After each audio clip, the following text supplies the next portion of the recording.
샬롬, 오늘 하루도 하나님의 말씀으로 시작하는 여러분들 가운데에 말씀의 능력이 임하기를 간절히 소망합니다. 이 시간 함께 볼 말씀은요, 창세기 8장 1절에서 22절까지의 말씀입니다. 창세기 8장 1절에서 22절까지의 말씀.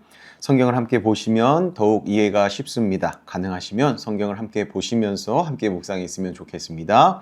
창세기 8장 1절에서 22절까지 우리가 읽도록 하겠습니다.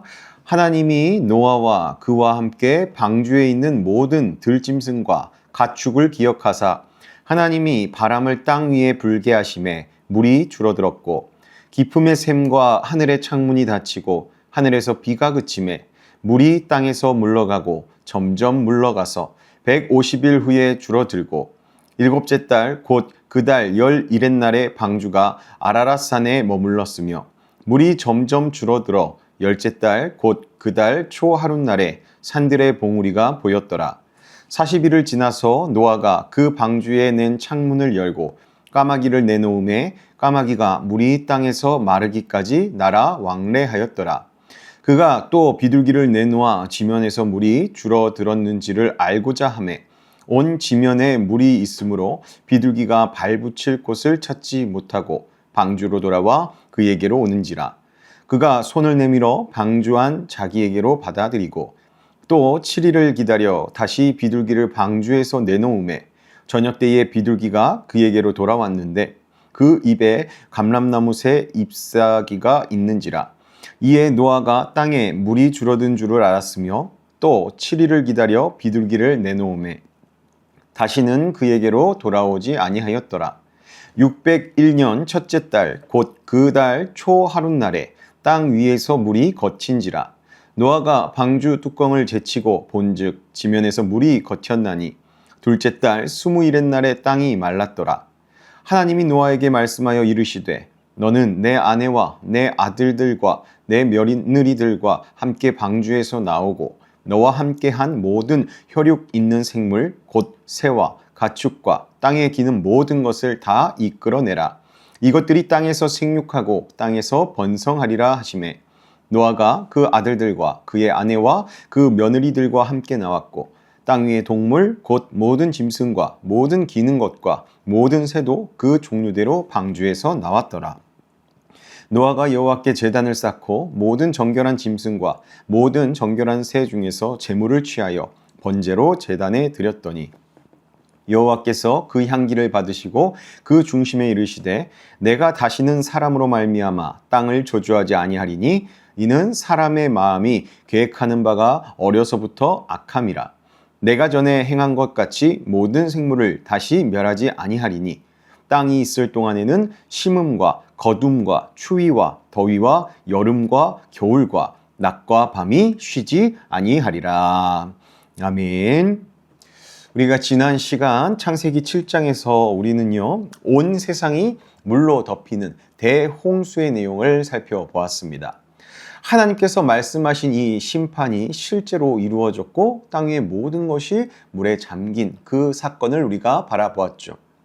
그 가운데 노아와 그의 가족 그리고 하나님께서 방주 안에 들이신 생명들만 살아남을 수 있게 되었습니다. 방주 밖의 세상은요, 이제 이전의 모습을 더 이상 찾아볼 수 없는 상황에 이릅니다. 그런데요, 이 창세기 8장으로 들어오면서 성경의 분위기가 이제 바뀌기 시작합니다. 홍수로 가득했던 세상이 새로운 변화가 이제 보이기 때문인데요. 성경은 그 변화를 한 장면 한 장면 오늘 8장에서 차분하게 보여주고 있습니다. 물로 덮였던 땅에 어떤 일이 일어나고 있는지, 또 시간이 흐르면서 상황이 어떻게 달라지고 있는지를 설명하고 있죠. 또 이 과정 속에서 하나님께서 어떻게 일하고 계시는지도 함께 나타납니다. 우리가 이 창세기 8장의 그 과정을 함께 살펴보도록 하겠습니다. 이제 성경은요, 홍수 속에서 일어나기 시작했던 중요한 변화를 한 문장으로 창세기 8장 1절에서 이렇게 이야기합니다. 하나님이 노아와 그와 함께 방주에 있는 모든 들짐승과 가축을 기억하사 하나님이 바람을 땅 위에 불게 하심에 물이 줄어들었고. 여기서 가장 먼저 눈에 들어오는 말이 있습니다. 하나님이 노아와 함께 있는 방주의 생명을 기억하셨다라는 내용입니다. 이 말은요, 하나님께서 잊고 계시다가 갑자기 번뜩 생각났다? 이 말이 아닙니다. 성경에서 하나님께서 기억하셨다라는 말은요, 하나님께서 약속하신 일을 이제 이루신다라는 뜻이 담겨 있습니다. 즉, 하나님께서는 이 방주 안에 있는 노아와 그의 가족, 그리고 모든 생명들을 잊지 않고 계셨다라는 겁니다. 심판의 물이 세상을 덮고 있었지만 하나님께서 그 생명들을 향한 계획만큼은 계속해서 이루고 계셨다라는 거죠. 하나님이 방주에 담으신 그 생명들은 하나님의 약속 안에 보호함을 받고 지킴을 받고 있었다라는 것이죠. 이후 하나님께서는요, 한 가지 일을 더 말하시는데요. 한 가지 일을 더 하십니다. 1절 하반절에 보면요, 하나님이 바람을 땅 위에 불게 하심에 물이 줄어들었고 라고 기록을 합니다. 하나님께서 바람을 불게 하신 겁니다. 그 바람이 불면서 어떻게 했다고요? 물이 서서히 줄어들었다. 성경은 기록합니다. 하루아침에 물이 다 쫙 빠져버린 것이 아니었습니다. 시간이 지나면서 조금씩 물이 낮아지기 시작한 것이죠. 그리고 성경은 계속해서 이렇게 기록합니다. 2절에서 3절입니다. 기쁨의 샘과 하늘의 창문이 닫히고 하늘에서 비가 그치매 물이 땅에서 물러가고 점점 물러가서 150일 후에 줄어들고. 이 말씀을 보면 하나님께서 홍수를 멈추게 하시고 그 물이 줄어드는 과정이 아주 차분히 또 천천히 그렇게 진행되고 있는 모습을 우리가 볼 수 있습니다. 이 기쁨의 샘이 닫히고 하늘의 창이 닫히고 비가 그치고 물이 조금씩 말라가기 시작한 거죠. 하나님께서 세우신 이 세상의 질서를 따라 이제 세상이 다시 정리되고 있는 것입니다. 그리고 시간이 더 지나자 중요한 일이 일어납니다. 4절 말씀인데요. 일곱째 달 곧 그 달 열일의 방주가 아라랏 산에 머물렀으며. 자, 이렇게 끝없이 물 위에서 둥둥 떠다니던 그 방주가 마침내 산 위에 걸쳐져 멈추게 된 겁니다. 하나님께서 이 방주를 안전한 곳에 머물 수 있도록 인도하신 것이죠. 그러나 아직 이 대홍수의 회복은 아직 끝난 것이 아니었습니다. 물이 줄어들기만 했지만 땅이 완전히 드러난 것은 아니었습니다. 높은 봉우리에 그 아라랏산에 머물러 있는 상태였던 거죠. 그래서 노아는요, 그 다음 상황을 조심스럽게 살펴봅니다. 이 노아는 방주가 아라랏산에 머문 뒤에도 곧바로 방주 밖으로 나갑니까? 아직 나가지 않습니다. 물이 줄어들기는 했지만 땅이 실제로 사람이 살 수 있는 상태인지 아닌지 아직 알 수 없기 때문에 아직 방주 밖으로 나간 상태는 아닙니다. 그래서 노아는 그 바깥 상황을 알기 위하여서 조심스럽게 그 상황을 살펴보는데요. 6, 7절 말씀은 이렇게 기록합니다. 40일을 지나서 노아가 그 방주에 낸 창문을 열고 까마귀를 내놓음에 까마귀가 물이 땅에서 마르기까지 날아 왕래하였더라. 노아는 방주의 창문을 먼저 열었습니다. 그리고 먼저 까마귀 한 마리를 세상에 내보냈죠. 까마귀는요, 비교적 강한 새라서 물 위에서도 오래 날 수 있는 새이고요. 또 물 위에 떠 있는 것들을 위해 내려 앉아 있을 수 있는 그러한 새입니다. 결국 방주에서 내보낸 까마귀는요, 계속 날아다니기만 하고 방주로 끝내 돌아오지 않았습니다. 그래서 땅이 완전히 드러났는지 정확하게 노아가 확인을 할 수가 없었죠. 그래서 노아는요, 이번에는 까마귀가 아니라 다른 새를 내보냅니다. 8절에서 9절입니다. 그가 또 비둘기를 내놓아 지면에서 물이 줄어들었는지를 알고자 하매 온 지면에 물이 있으므로 비둘기가 발 붙일 곳을 찾지 못하고 방주로 돌아와 그에게로 오는지라. 그가 손을 내밀어 방주 안 자기에게로 받아들이고. 이번에는 노아가요, 비둘기를 내보냈습니다. 비둘기는요, 이 아까 먼저 내보냈던 까마귀와는 다른 새입니다. 비둘기는 발을 붙일 마른 땅이 있어야만 쉴 수 있는 새입니다. 그런데 이 비둘기가 방주로 다시 돌아옵니다. 이게 무슨 말인가? 아직 비둘기가 발을 붙이고 살 수 있는 환경이 아니다라는 것이죠. 그래서 노아는요, 일주일을 더 기다립니다. 그리고 다시 비둘기를 내보내죠. 이번에는 다른 장면이 나타납니다. 11절입니다.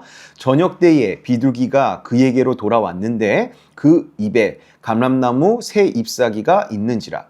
이에 노아가 땅에 물이 줄어든 줄 알았으며. 자, 비둘기가 감람나무 새 잎을 물고 왔습니다. 이것은 매우 중요한 신호였습니다. 땅에 이제 나무가 살아있고 물이 많이 빠졌다라는 뜻이기 때문이죠. 감람나무 잎은요, 홍수로 잠겼던 땅에 다시 생명이 살아나고 있다는 증거였다라는 것이죠. 그리고 노아는요, 거기서 또 일주일을 기다립니다. 그리고 비둘기를 다시 내보냅니다. 12절에 보니 이제 비둘기가 돌아오지 않았음을 알 수 있는데요. 왜 돌아오지 않았겠습니까?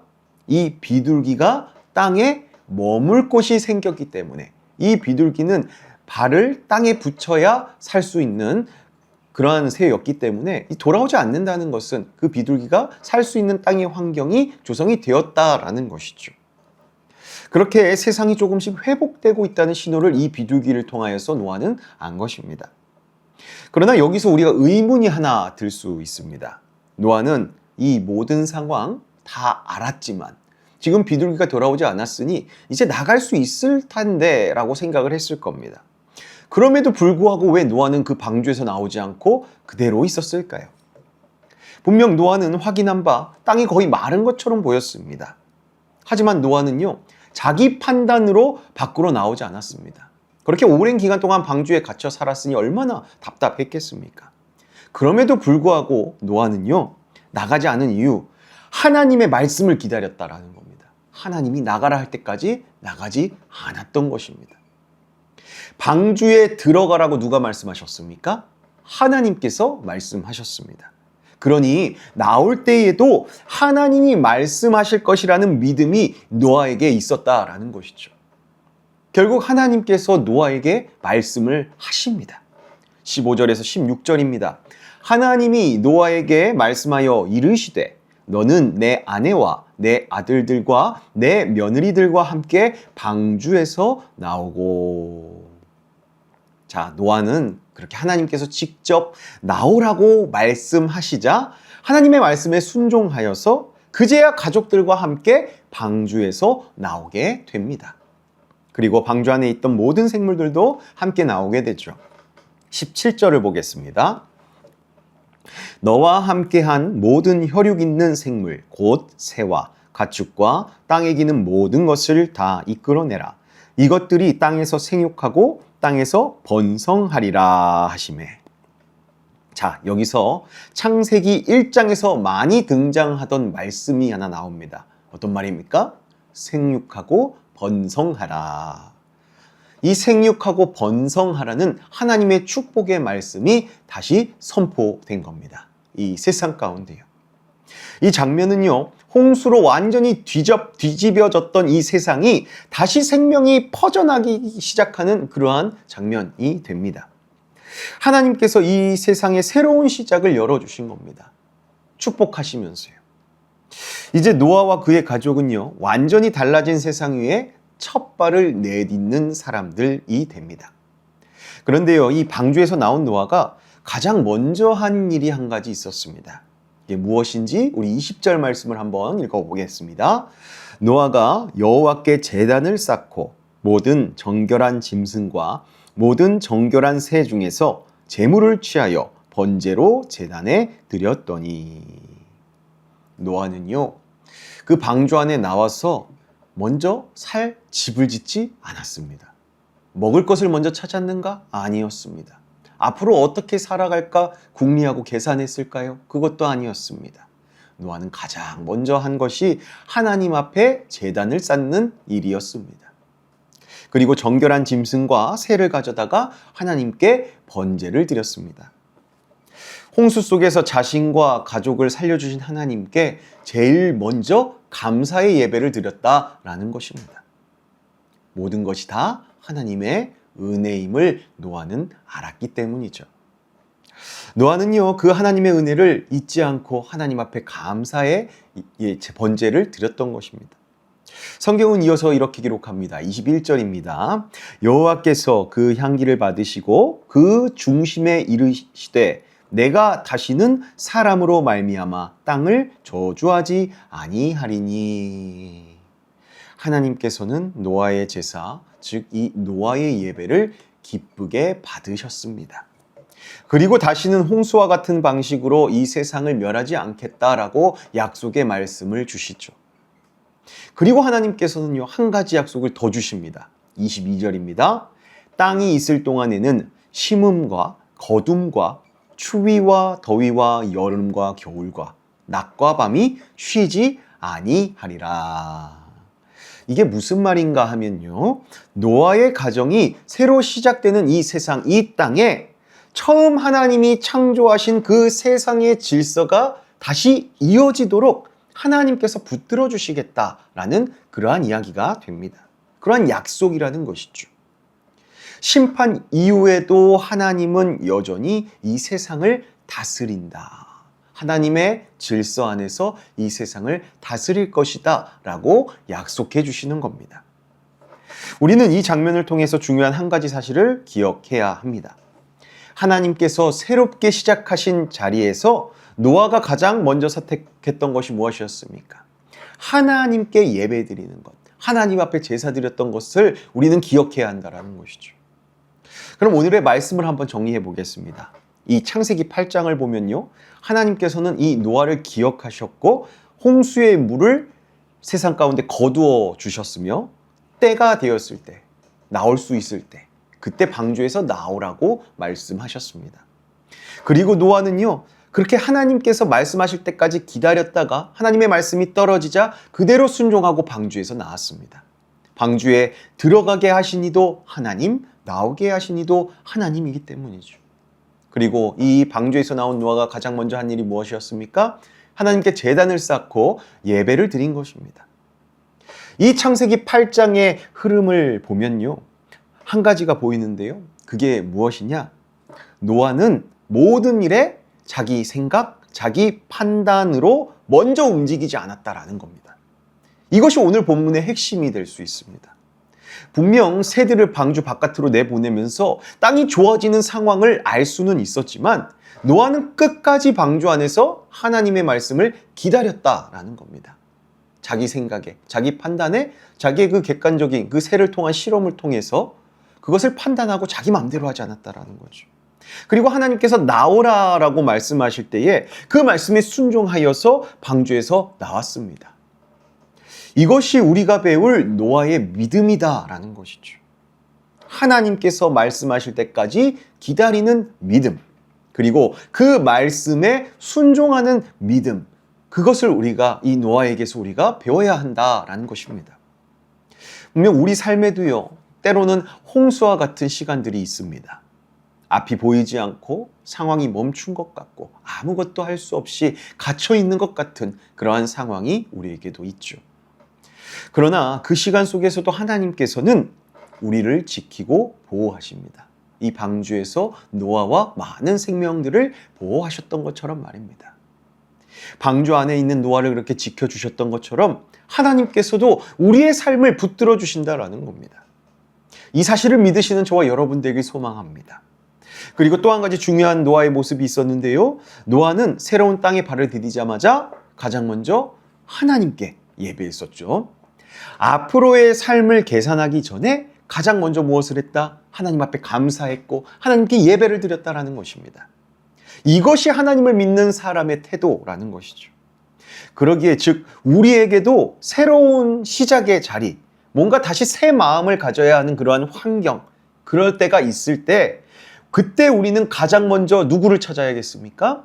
하나님을 찾아야 한다라는 겁니다. 그리고 하나님께 예배드릴 수 있는 삶, 하나님 앞에 먼저 나아갈 수 있는 삶이 우리가 그러한 삶을 살아내야 한다는 것이죠.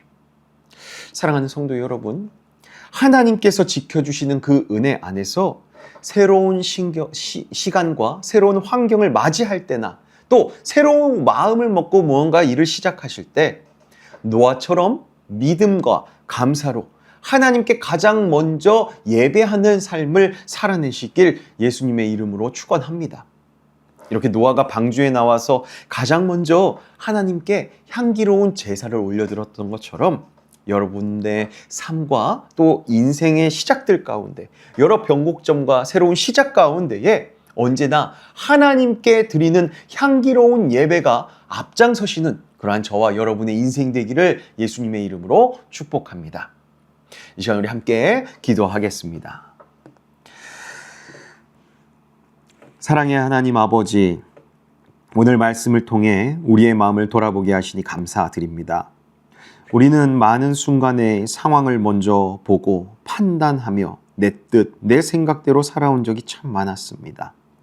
하나님의 음성과 하나님의 인도하심을 기다리지 못하고 내 생각과 내 방법대로 먼저 움직였던 그 모습들 우리가 고백하며 회개합니다.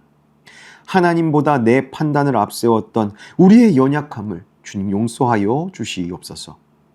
홍수와 같은 시간 속에서도 노아를 지켜주셨던 하나님께서 우리의 삶도 붙들고 계심을 믿습니다. 우리 눈에 보이지 않는 시간 속에서도 하나님께서 일하고 계심을 우리가 신뢰하게 하시고 조급한 마음 내려놓고 하나님의 때를 기다리는 믿음을 우리에게도 허락하여 주시옵소서. 또한 하나님께서 나오라 라고 말씀하실 때에 두려움 없이 순종하는 우리들 되게 하여 주시옵소서. 익숙한 자리와 안전하다고 생각했던 곳에서 내 생각, 내 판단으로 그저 머물러 있기보다 하나님께서 여시는 새로운 길이 있다면 그 길을 믿음으로 걸어가는 저희들 되게 하여 주시옵소서. 우리의 삶이 하나님 말씀에 반응하는 그 순종의 삶을 살아내길 간절히 원하오니 노아가 방주에서 나와 가장 먼저 제단을 쌓고 하나님께 제사의 향기를 올려드렸던 것처럼 우리의 삶도 어느 때나 하나님께 가장 먼저 예배하는 인생이 되게 하여 주시옵소서. 오늘도 우리를 지키시고 인도하시는 하나님께 우리의 삶을 맡겨드리며 사망의 길로 갈 수밖에 없던 우리를 구원하여 주신 우리 주 예수 그리스도의 이름으로 기도하옵나이다. 아멘. 이 시간 오늘 말씀 기억하시며 함께 또 기도로 하루를 살아내시길 바랍니다. 기도하겠습니다.